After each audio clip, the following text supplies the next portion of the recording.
잠잠히 하나님만 바라라는 제목으로 오늘 말씀의 은혜를 나누겠습니다. 옆에 분과 한번 인사해 볼까요? 잠잠히 하나님만 바라봅시다. 이렇게 한번 인사하겠습니다. 시작. 잠잠히 하나님만 바라봅시다. 아멘.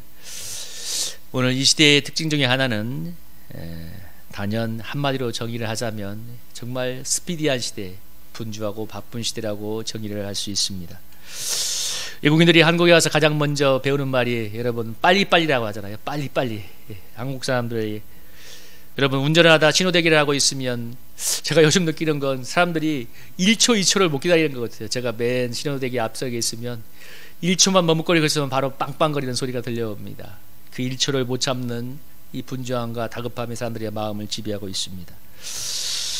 여러분 우리 배달부들은 오토바이를 타고 다닐 때 라이더들이 여러분 목숨 걸잖아요. 신호 다 어기고 그야말로 도로를 무부천지처럼 질주를 합니다. 그렇게 해서 돈을 벌고 있지요. 바쁘디 바쁜 세상 속에서 사람들은 물결처럼 지금 휩쓸리면서 살아가고 있습니다. 그야말로 파도에 따라가는 것처럼. 그래서 바쁘게 살아가는 게 미덕이고 능력 있는 현대인의 모습처럼 보입니다. 한가한 사람들은 무능력하거나 백수거나 뒤처진 사람처럼 여겨지기도 합니다.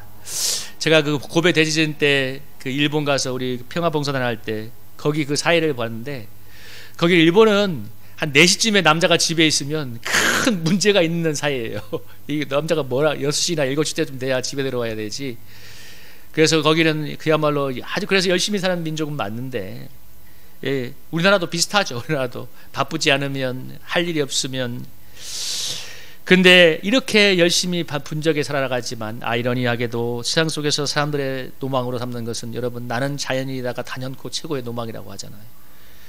급하게 어디온가 무언가를 위해서 달려가고 있고 무언가를 잡으려고 뛰고 있지만 정말 사람들의 영혼이 원하는 것은 안식과 평안인 것입니다.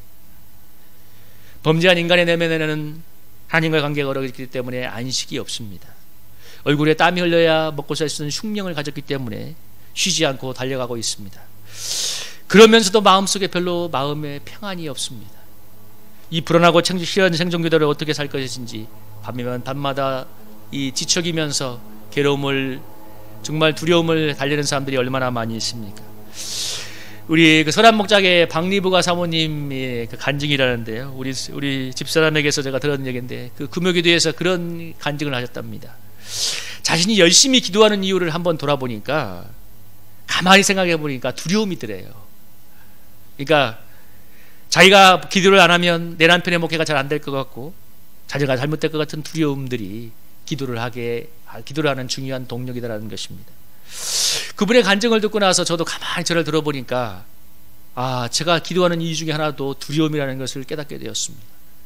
제가 기도하지 않으면 교회가 잘못되고 성도들이 잘못되고 자녀들이 잘못되지 않을까 하는 그 두려움이 밑바탕에 깔려 있었습니다. 일과 목회를 병행하다 보니까 사실 기도하는 시간이나 설교하는 시간이 촉박한 것도 사실이고 그래서 늘 고민인데 얼마 전에 일하는 목회자라는 저희 페이스북이 있는데 거기서 어느 목회자가 개척교회를 섬기는 분인데 이런 글을 실었습니다. 어느 목회자가 일과 목회를 병행하니까 너무 무리가 와서 주중에 수요예배에 금요기도를 드리지 않고 주일예배만 드리기로 했다고 이렇게 이제 나오던데 그렇게 글을 올리고 나니까 밑에 막 이런 댓글이 막 이제 응원도 쏟아지고 뭐 이렇게 비판하는 것도 있는데 어떤 분이 이런 댓글을 달았습니다. 뭐라고 하냐면 코로나 시대에 이 비대면으로 수업을 하니까 이 학생들의 학력 질서가 너무나 더 크게 벌어졌다는 거예요. 예를 들면 고학력 또 부모님들이 이렇게 수입이 좋은 그래서 얼마든지 다른 대안이 있는 뭐 개인 교사나 어떤 대안을 통해서 학생들의 학력을 이렇게 계속 유지시켜주고 공부를 시킬 수 있는 그런 이 부모들은 밑에 자녀들은 학력이 떨어지지 않고 계속 이제 잘 가는데 이제 경제력도 낮고 관리가 안 되는 그야말로 부모들을 그냥 먹고 살기 바빠져서 애들에게 신경도 쓸 수 없는 그런 곳은 비대면 수업을 하니까 애들이 인터넷으로 수업을 하지만 이 학력 관리가 안 되는 거예요. 여러분 수업만 듣는다고 되는 게 아니라 공부를 해야 되잖아요. 누가 좀 체크도 하고 동기부여도 하고 관리가 돼야 되는데 그러니까 너무 격차가 벌어졌다는 겁니다. 그러면서 이걸 이렇게 비유하는 거예요. 전적으로 목회하는 목회들과 아니면 일과 목회를 병행해야 돼서 하는 이런 이 목회에 있어서 설교 준비, 기도 시간, 목양의 질, 재충전 이런 거에 있어서 정말 현격한 영적인 격차가 더 벌어지지 않겠냐는 글을 했는데, 제가 그런 고민을 하고 있었기 때문에 이 글을 읽는 순간에 너무 마음에 깊이 저에게 타격이 왔습니다. 부인할 수 없는 사실 아닐까. 그러니까 늘 고민이 기도는 언제 하고 설교 준비는 언제 하는가 하는 것입니다. 사실 교회가 부흥된 목사들 다 대형 교회 이런 분들 보면 그냥 놀고 앉아서 되는 게 아니거든요. 정말 밤낮으로 기도하고 피땀 흘려 달리면서 달리고 또 달리고 정말 죽도록 충성해서 교회의 부흥을 이뤘는데, 나는 이래매에서 이렇게 못한다고 생각하니까 참 마음이 답답해 왔습니다. 내가 기도 안 하면 누가 기도를 하지, 이 말이 참 교만한 말일 수도 있지만, 그런데 또 현실적으로 따져보면 꼭 틀린 말도 아니에요. 여러분, 여러분의 가정을 위해서, 여러분의 영혼을 위해서 여러분이 기도 안 하면 누가 기도를 하죠? 이게 교만한 말 같지만 틀린 말도 아닙니다. 그런데 이 생각 속에는 기도하지 않으면, 내가 기도하지 않으면 목회가 잘못되고 교회가 잘못되고 성도들이 잘못되고 자녀들이 잘못될지 모른다는 깊은 두려움도 깔려 있다는 것을 많이 느낍니다. 그러니까 하나님의 교제를 위한 기도였다기보다는 내가 기도하기 때문에 내 인생과 교회가 지켜지고, 나는 그런 불안과 두려움이 많이 작용을 했던 것입니다. 그러니까 저도 그렇고 아까 그 박리부가 사모님의 동기도 그렇고, 그래서 6년 전에 제가 우리 성일교회에 부흥했을 때 열심히 해서 교회를 부흥시켜야지 참 좋아 보였는데, 근데 지금 돌아보니까 마음속 깊은 곳에 뭐가냐면, 교회를 성장시켜야 내 인생이 지켜지고 앞날이 평안하고, 그렇지 않으면 내 인생이 참 어려울 것 같다는 그런 인간적인 계산과 두려움이 많이 깔려 있었던 것을 많이 느껴보게 됩니다. 돌아보니까. 여러분, 누군가 그런 말을 했습니다. 학생들이 시험 때가 되면 도서관에 가서 공부를 안 하더라도 도서관에 앉아 있는다고 합니다. 근데 그 심리가 뭐냐면, 앉아 있어서 온갖 헛생각에 시달리거나 이것저것 하면서 사실 공부는 잘 안 해요. 안 하는데 시험이 왔기 때문에 내가 도서관에 앉아서 공부한다는 위로를 받는다는 거예요.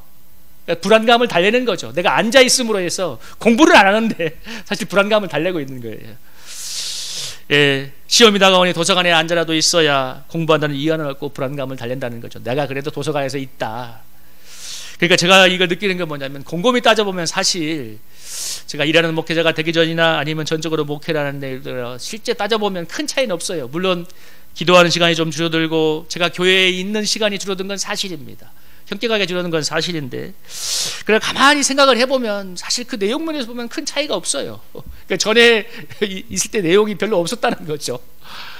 오히려 일을 하기 때문에 생활도 단순해지고 잡생각이 사라지고 또 물질도 벌게 되니까 마음의 평안이 임했습니다. 사실 일을 하기 전에 하루 종일 이 교회에 앉아 있을 때, 여러분 하루 종일 거의 사람이 오지 않았거든요. 그러면 온갖 잡생각이 있을 때에 비하면 지금 너무 마음이 평안해집니다. 그러니까 일 때문에 제가 기도하고 목회할 시간이 부족하다고 하면서 손은 누가 키우냐 하는 것은, 사실 저를 깊이 따져보면 사실 내용적으로는 큰 차이도 없고, 더 중요한 건 내가 역을 하지, 기도하지 않으면, 손을 내가 키우지 않으면 무엇이 우리 교회가 잘못되고 성도들이 잘못되고 자녀들이 잘못될 것 같다는 두려움이 작용하고 있다는 것입니다. 여러분, 염려하는 것의 94%는 일어나지 않고 4%는 염려도 소용이 없는 것이고, 실제 일어나는 것은 2% 내지 3% 되지 않는다고 하잖아요. 그러니까 실제 염려와 두려움의 97%는 아무 쓸데가 없다는 겁니다. 그런데 우리는 염려도 해야 할 것 같은 두려움에 시달리며 살아갑니다.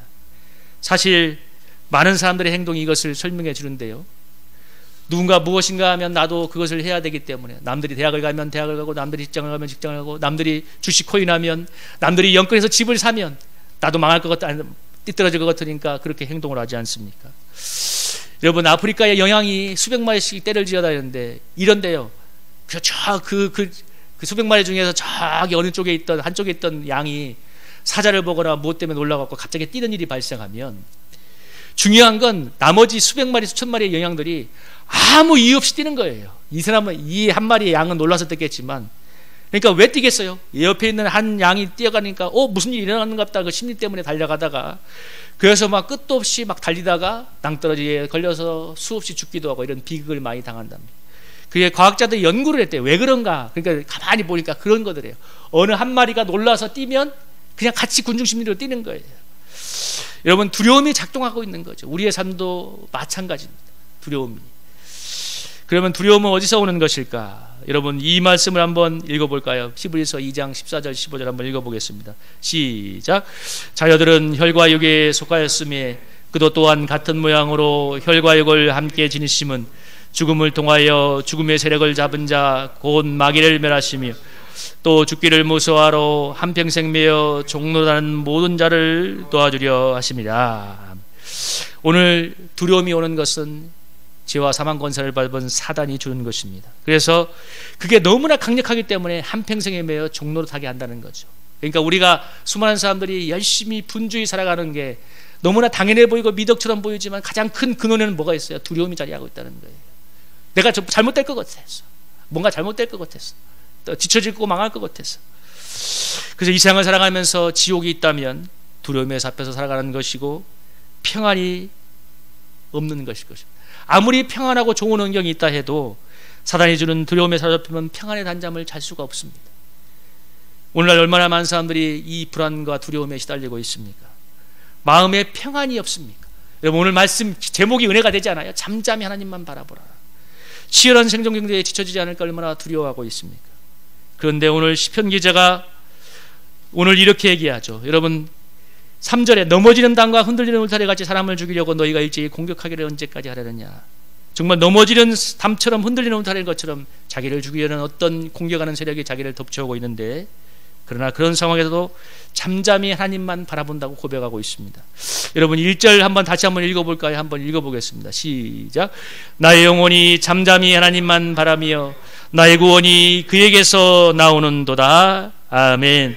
오늘 시편 기자가 흔들리는 담처럼, 정말 누군가 정말 무너지는 담처럼 나를 덮쳐오는 그런 어려움 속에서도 잠잠히 하나님을 바라보는 이유가 구원이 그의 하나님에게서 나오기 때문이라고 고백하는데, 여러분, 제가 아까 서두에 이 히브리서 이 말씀을 얘기하면서 여러분, 두려움이 어디서 나온다고요? 여러분, 두려움은 죄와 사망 권세를 잡은 사단이 심는 것입니다. 그래서 여러분, 두려움은 상황과 조건의 문제 이전에 깊은 영적인 문제라는 것을 아셔야 됩니다. 그러니까 두려움은 영적인 문제에 속한 거예요. 그러니까 반대로 또 안식과 평안도 영적인 문제입니다. 그래서 여러분, 뭐예요? 하나님과 바른 관계 속에 있을 때, 잠잠히 하나님을 바라보게 될 때 사단이 심는 두려움을 물리치고 하나님이 주시는 안식과 평안을 얻을 수 있는 것입니다. 여러분, 오늘 이걸 단어를 기억하고 있어요. 두려움은 영적인 문제라는 거. 안식과 평안도 영적인 문제라는 거. 여러분, 그래야 우리가 영적인 세계에서 승리할 수가 있어요. 그냥 그래, 두려울만 해서 두려운 거야, 이 생각을 여러분 버리셔야 돼요. 아니에요. 두려움은 영적인 문제입니다. 다시 말하면 예수 그리스도의 이름의 능력으로 싸워서 물리칠 대상이고 하나님이 그런 능력을 주신다는 것입니다. 여러분, 이 말씀도 한번 읽어보겠습니다. 여러분, 우리 요한복음 14장 26절 27절 한번 읽어볼까요? 한번 읽어보겠습니다. 시작. 보혜사 곧 아버지께서 내 이름으로 보내실 성령, 그가 너희에게 모든 것을 가르치고 내가 너희에게 바란 모든 것을 생각나게 하시리라. 평안을 너희에게 끼치노니 곧 나의 평안을 너희에게 주노라. 내가 너희에게 주는 것은 세상이 주는 것과 같지 아니하니라. 너희는 마음에 근심하지도 말고 두려워하지도 말라. 요한복음 16장 33절도 읽어봅니다. 시작. 이것을 너희에게 이르는 것은 내 안에서 평안을 누리게 하려 함이라. 담대하라. 내가 세상을 이기었노라. 아멘.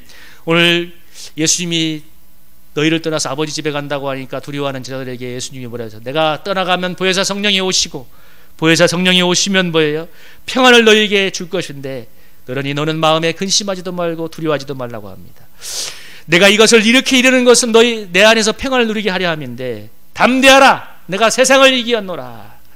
여러분, 예수님이 세상을 이기셨습니다. 제가 이 본문에 그 글자를 빼놨는데, 너희가 세상에서는 환난을 당하나 담대하라. 제가 오늘 이걸 치다가 빼드네요.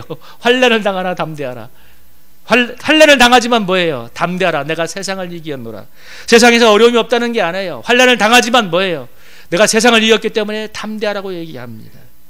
여러분, 이게 얼마나 큰 축복입니까? 환난을 당하지만 환난만이 세상에서 주님이 주시는 평안을 누리면서 천국을 누리면서 살 수 있다는 건 얼마나 놀라운 축복이고 현재 진행형의 구원이 아닙니까?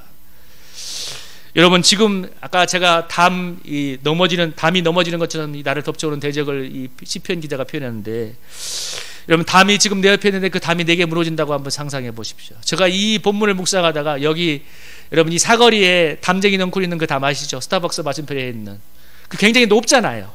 그 담이 내가 걸어가고 있는데 그 담이 나에게 덮쳐온다고 한번 생각해 보십시오. 여러분, 얼마나 그 공포와 두려움이 물려겠어요. 으악 하고 소리를 지르겠죠. 한시라도 그 자리를 잊고 싶어 하지 않잖아요. 오늘 시편 기자의 상황이 그렇다는 말입니다. 담이 마치 나에게 무너지는 것처럼 내 지금 삶의 정황이 너무 다급하다는 거예요. 이 무슨 얘기냐면 이 시편 기자가 다윗으로 알고 있는데 아무도 도와주는 없는 광야에서 다윗이 자신을 따르는 수백 명의 사람들과 함께 10년 동안 도망길을 다녔습니다. 여러분, 제가 거기 주보에 표현했죠. 내일 죽을지 모르고 모레 죽을지 모르는 정말 생사를 알 수 없는 도망길을 10년 동안 도망 다닌다고 생각해 보세요. 정말 상상할 수 없는 공포와 두려움이 임하지 않겠습니까? 제가 그 중국 공산혁명사를 한번 읽어봤는데 중국 공산당이 1930년대에 국민당국원에 쫓겨서 중국 내륙지방을 수천 킬로를 도망길을 가는 1년을 다녔는데 그때 지휘관들이 뭐라고 이 자서를 썼냐면 이 광야에서 저 어느 산속에서 잠을 청하면 그렇게 피가 나도 이 지휘관들은 잠이 안 오는 거예요. 왜? 이 수만 명의 내 이 동료들을 끌고 가고 있는데 내일 죽을지 모레 죽을지 모르는 아무런 기약이 없는 삶이니까 수면제를 매달씩 먹지 않으면 잠잘 수 없는 시간을 보냈다고 합니다. 오늘 여러분 시편 기자 다윗이 처한 상황이 그러한 것입니다.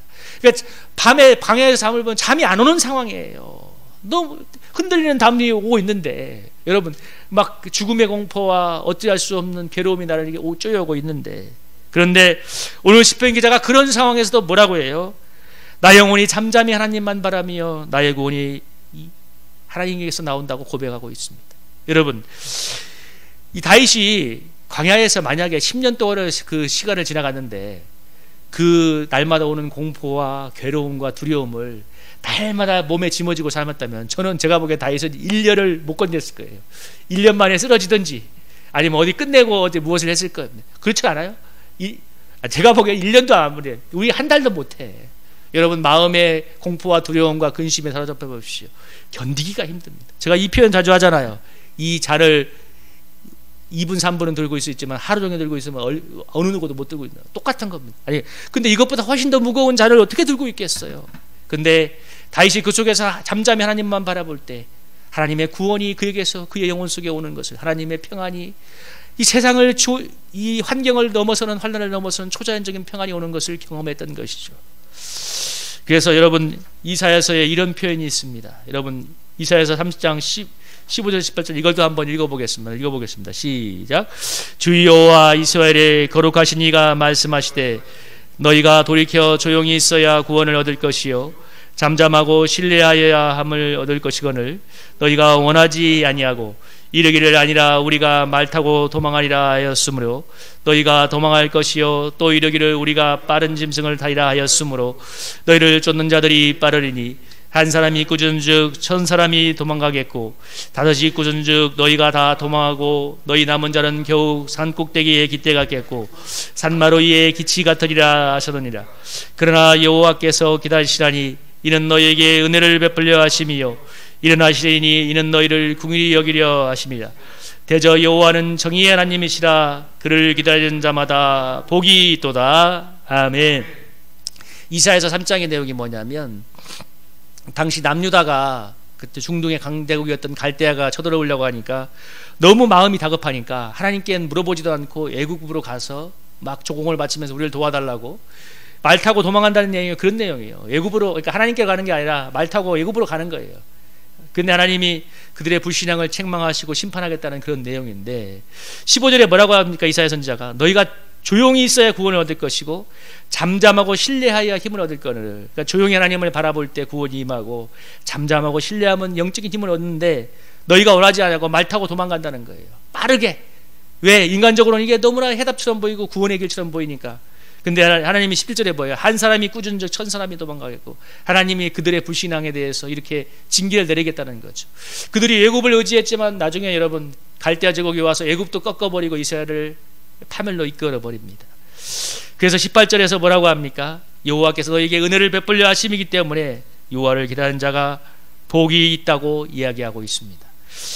여러분 말 타고 애굽으로 달려가야 살 길이 있다고 이스라엘이 믿었던 것처럼 오늘날 사람들이 밤낮으로 부지런히 달리고 달려야 구원이 있다고 믿는 것에 비유되지 않습니까? 내가 달리고 달려야 애굽에 말 타고 가는 것처럼 내가 열심히 달리고 달려가야 구원이 있다고 믿는데 그래서 조용히 있어야 구원을 얻을 것이고 잠잠하고 신뢰하여야 힘을 얻을 거라는 말을 참 귀에 들려오지 않습니다. 그런데도 나는 자연이다처럼 자연 속에 유유자적하는 것을 그리워해요. 달리지 않으면 인생이 뒤처질 것 같은 두려움에 시달리는 현대인의 영혼도 잠잠한 평안과 안식이 필요하다는 것을 영원히 아는 것입니다. 오늘날 교회에서 잠잠히 주님만을 바라보고 신뢰함으로 그 속에서 구원을 누리는 그리스도인들이 여러분 점점점 적어지고 있습니다. 세상이 두려워하는 것은 교회가 두려워하고, 세상이 의지하는 것을 교회가 의지합니다. 여러분, 눈에 보이지 않지만 세상을 다스리고 이 세상을 절대적인 주권으로 다스리고 있는 우리의 생사볼 이 주관하는 하나님을 두려워하기보다도 여러분 세상을 더 두려워하고 영향을 받습니다. 그러나 세상에는 결코 공중권세 잡은 사단이 역사하기 때문에 화려해 보이긴 하지만, 거기에 돈도 있고 우리가 사람들이 그리 좋아하는 부귀영화가 있는 것 같지만 결코 영혼의 판식과 평안을 주지 않습니다. 오히려 두려움과 불안을, 세상을 바라보고 세상을 가까이 갈수록 두려움과 불안과 염려가 들어갈 것입니다. 여러분, 그러나 잠잠히 하나님을 바라볼 때 오늘 구원이 임한다고 말하고 있습니다. 여러분, 제가 일주일 내에 교회에 앉아서도 사람들이 오지 않을 때 미래에 대한 불안과 두려움에 시달렸는데, 그래서 제가 큰 소리는 쳤지만 마음속에 불안과 두려움이 있었어요. 근데 제가 일을 하면서 단잠을 자고 마음이 평안해지니까, 잡생각을 듣도 없고 마음이 평안해지니까, 얼마 전에 우리 교회에 왔던 그 일하시는 우리 두 목사님이 교회에 오니까 평안이 느껴진다고 했습니다. 나도 모르겠다고 했어요. 그냥. 근데 생각해 보니까 제가 별로 한 게 없는데 가만히 보니까 그건 했구나. 오늘 시편 62장 8절처럼, 여러분 62장 8절 한번 읽어봐요. 한번 읽어보겠습니다. 시작. 백성들아, 시시로 그를 의지하고 그의 앞에 마음을 토하라. 하나님은 우리의 피난처시로다. 아멘. 제가 이 일을 하거나 이럴 때, 마음이 다운될 때, 시시로 주님을 의지하고 마음을 통할 때 피난처 되시는 주님이 나의 마음을 붙잡아 주시고 나의 삶을 붙잡아 주시고, 그래서 잠잠히 하나님을 바라볼 때 그 평안이 나에게 임하고 있구나 하는 것을 느끼게 되었습니다. 여러분, 잠잠히 하나님을 바라볼 때 하나님의 평안이 우리 속에 임해오고 구원이 임해올 줄로 믿습니다. 이스라엘처럼 하나님을 의지 않고 인간의 방법으로 말 타고 도망간다고 거기에서 구원이 오는 게 아니라 잠잠히 하나님을 바라볼 때 구원이 옵니다. 여러분, 제가 읽는 그 영성일기라는 책에 참 멋있는 표현이 있었어요. 세상은 험한 것을 쫓아가 잡으려고 분주히 시급히 달려가지만, 여러분, 영원한 것을 얻는 자는 하나님 앞에서 영원히 잠잠하고 고요해져야 한다고. 여러분, 맞지 않습니까? 세상의 것을 얻으려면 시급히 달려가는 것이지만, 여러분, 영원한 것을 얻으려면 하나님 앞에 잠잠하고 고요해져야 됩니다. 아무리 세상이 요동을 치도 잠잠히 하나님과 바라보며 마음의 평안을 누릴 수 있는 그 사람이야말로 세상을 무릎 꿇게 할 수 있습니다. 돈은 우리에게 편리를 주지만 진정한 평안을 주고 구원을 주지 못하며, 돌이 많다고 여러분 코로나 환란을 피해가는 게 아니잖아요. 이 환란 속에서 주님을 잠잠히 바라볼 때 평안을 얻고 구원을 얻을 수 있습니다. 그래서 저는 돌아보니까 코로나 환란 기간이 저에겐 영향이 별로 없었어요. 사실 여러분에겐 어떤 영향이 있는가 모르지만 저에게는 별로 영향이 없었어요. 시시때때로 주님께 마음을 토하고 피난처 되신 주님을 의지하니까 잠잠히 주님을 바라보니 구원이 소망이 하나님께서 오는 것을 많이 체험하고 있습니다. 밤낮으로 수고의 떡을 먹는다고 인생의 구원이 오는 것이 아니고, 여러분, 잠잠히 하나님을 바라볼 때 구원이 임할 줄로 믿습니다. 세상은 허망한 것을 얻기 위해서 분주히 달려가지만 우리 그리스도인 것은 영원한 것을 얻기 위해서 잠잠히 하나님을 바라보는 그런 은혜가 있을 때, 여러분, 날마다 주님이 주시는 구원을 누리는 그런 복된 삶이 될 줄로 믿습니다.